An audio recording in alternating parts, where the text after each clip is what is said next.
doing, folks? It's Paw again, and this is going to begin the series on how to hopefully rebuild the alternator in a 2000 Taurus.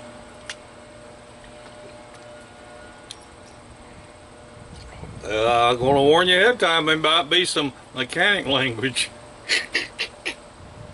Anyway, in this car, the alternator is buried way down there. And we're going to end up having to pull the front wheel off. We're going to have to pull the wheel skirts out. We got a bunch of stuff we got to pull off just to barely be able to get to this thing. And I'm going to attempt to rebuild this alternator. I've never done it before. Ain't no time like a present, especially when a new one is $150. Heck no. I can get a rebuild kit for about $40. I'm going to try it. What have we got to lose? And so I'll be covering a lot of topics as we go on through this series, and it's going to be a slow, painstaking process, because I'm going to film a little bit at a time and post it. And I don't know how many parts it's going to be to it, but we're not going to get in a hurry. And hopefully, by taking it one step at a time, people can, grasp what I'm doing and learn it instead of throwing everything at you at one time, okay? Well, the first thing we're going to do is we're going to disconnect our battery from the car, because we don't want to be messing with the hot red wire that's running down there to the alternator. That, and I just charged the battery up on this car so it'll crank on its own, and I double checked, and yep, there ain't nothing getting put out. Matter of fact, probably what I need to do is show that on this video. So bear with me just a minute. Be right back. Okay, the first thing I'm going to do is I want to show you what the voltage is on this battery. We're determining, Papa, are you sure that alternator's bad? You know your alternator wasn't bad on that white truck. Well, we're going to double check this one.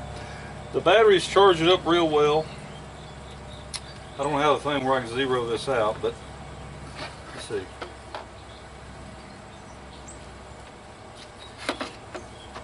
Y'all may have to just take my word for it, that right there reads like it's fluctuating in the 1/100ths of a volt, and there ain't nothing connected to it.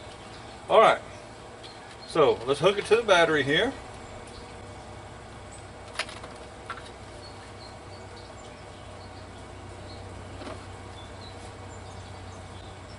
And I have precisely 12.5 volts. Now what I want to do, and it should stay 12.5 volts,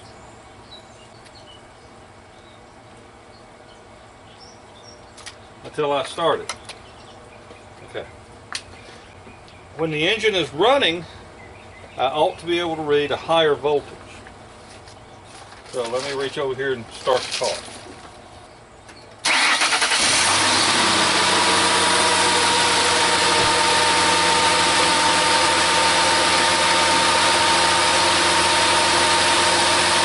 Now with the car running, now I've got 12.16 volts. It's even less because it's drawing down on it. The alternator is not putting out, so we know we got a bad alternator. So, let's shut the car off and let's disconnect the battery. Now, y'all may have seen some of my videos where I'm pulling out the battery, telling people how to do it. And I want you to remember this one little thing. I want you to think about being the conductor on a train. Remember how them conductors set that little wooden stool down there for the passengers to climb up on the train? Well, when did the conductor get on? Well, he got on last. He always made sure the passengers got on first. And when it got time to get off of the train, the conductor the conductor got off first. So P, as in positive, refers to passengers. Okay? And the passengers can't get off until the conductor does. Now, why do I preach that? Because if your negative is still on here and you're using a wrench over here and that wrench touches ground, you're going to have a big arc. And if it was bad enough, you could make the battery explode. Knock on wood, I've never had one explode on me, but it could happen. So alright, so there's how to test the alternator to see if it's putting out, and there's how to disconnect your battery. We always disconnect the negative first. Now that the negative is disconnected, this battery cannot complete a circuit, so no draw can be pulled down on this battery. So like the little beep beep beep lights and just all the systems that are in these fancy ass cars, not going to be pulling any load off my battery. Alright, the next thing we're going to talk about is removing the serpentine belt, and we'll be right back for that. Well, alrighty folks, I want to talk to you about a tool I bought today at Harbor Freight. It's the Serpentine belt tool kit, and this is the first time I've needed one. I've always been able to get to the tensioning pulley that holds the belt good and snug. I've always been able to get to it with either a ratchet wrench and a short extension, or just a ratchet wrench, or whatever. But in this particular car, I can't even get a 3/8 inch breaker bar down in there between the frame and the pulley. So it requires the Serpentine belt tool kit, 8-piece, although I'm only going to use one, and it's item number 63689. And I will tell you, when you need one, there is no substitute. You just gotta you just gotta have one. And it was regular, I think $17.99, and I got my 20% off, and it come to $14 and something plus tax. Now, for you people that in a state where you ain't got to pay sales tax, that must be nice. It's almost 10% here. But we're going to remove the serpentine belt. Now I'm going to tell you what's going to happen before we get down here and do it. As you can see, this has a 3/8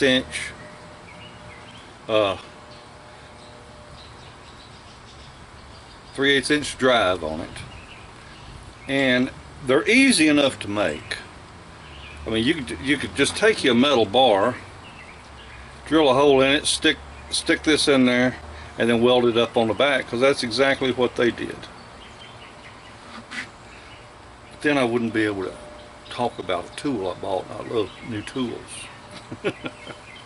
Alright, so let's get this situated around here, and well, let me get my lights going. I'll tell you what now, I really like that light from Own For You. You talk about putting me out some good light here. Let me show you what we got. Now, on the serpentine belt, it has ribs on one side, and of course it's smooth on the other. So when you see a smooth pulley, you know that that belt, the back of the belt, is what comes in contact with that.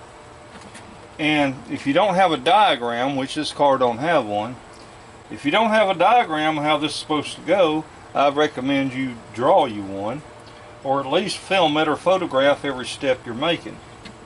Because from here, I'm going down and around my alternator. Then I'm coming back up, and I'm going around the tension pulley. And then I'm going back down, and I'm going around the crankshaft. And then after the crankshaft, I'm coming on up here to some other kind of pump. That may be the air conditioner pump. And then here we're going behind that, then back up. So this thing has 1, 2, 3, 4, 5, 6 pulleys it comes in contact with, and you kind of do it the right way. Okay. So I think I can get. I'm gonna take this off and show you.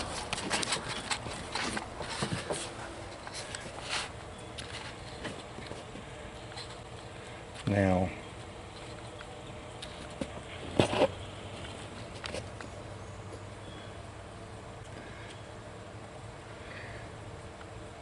it is so hard to show this to you. No, it's not. Okay.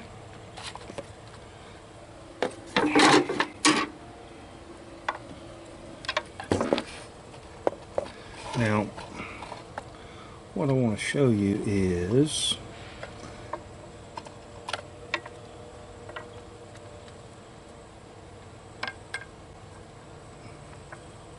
there's a pulley right here, and it has a female square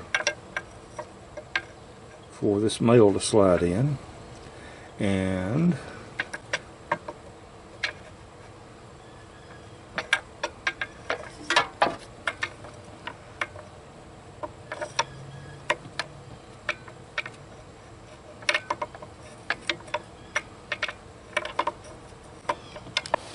have you ever heard that old saying, the best laid plans of mice and men, all that crap? Well, I had to get down here with my little mirror because unlike one I saw from somebody else,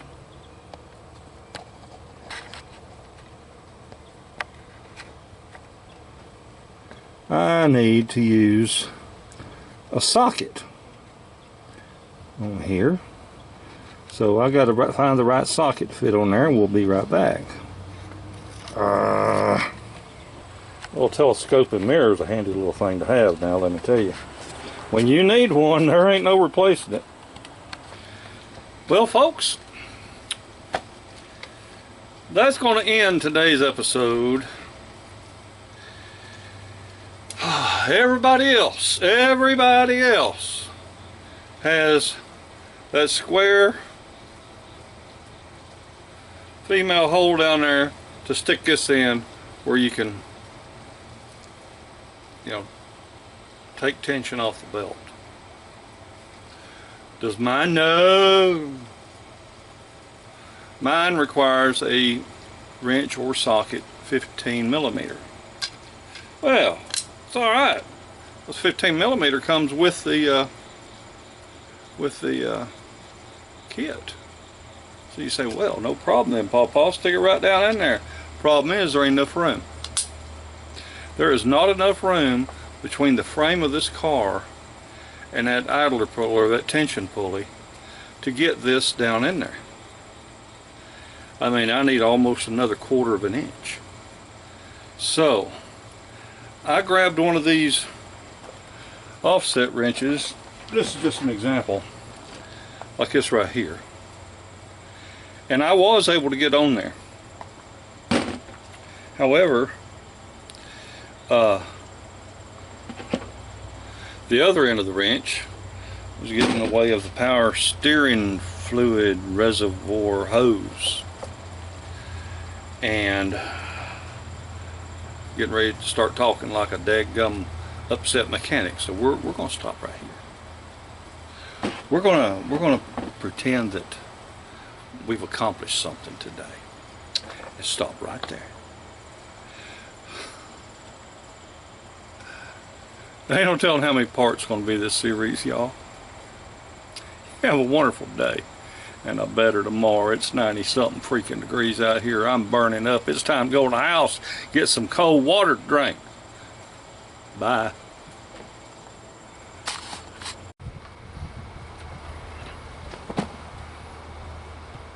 Well, folks, I done got upset signed off on the video, the whole bit. I was done. But I wasn't going to let that daggum thing whoop me. So I went online. And I looked and I looked and I looked and I did a search because my Serpentine tool won't fit down there. So I went to see if anybody else had that same problem. And lo and behold, a whole bunch of people had that problem. Well, one old boy says you don't need no tools, all you need's a rag. Well, we're going to see. We're going to see if all you need is a rag to remove a serpentine belt and put it back on. So I ain't worried about putting it back on today, but I do want to get it off. So let me get my camera set up, get the lights on, all that kind of stuff, and get a rag.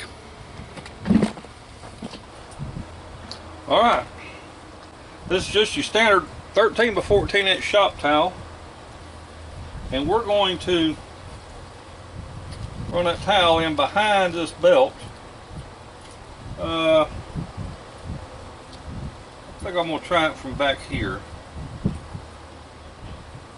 Hell, I don't know. If I try it from back here, I've only got the alternator before I get to the spring-loaded pulley. Maybe that'll do it. Just a rag, just a shop towel. No magic involved.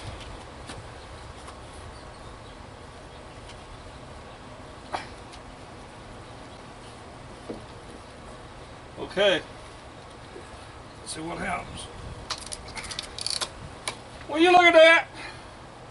Will you look at that?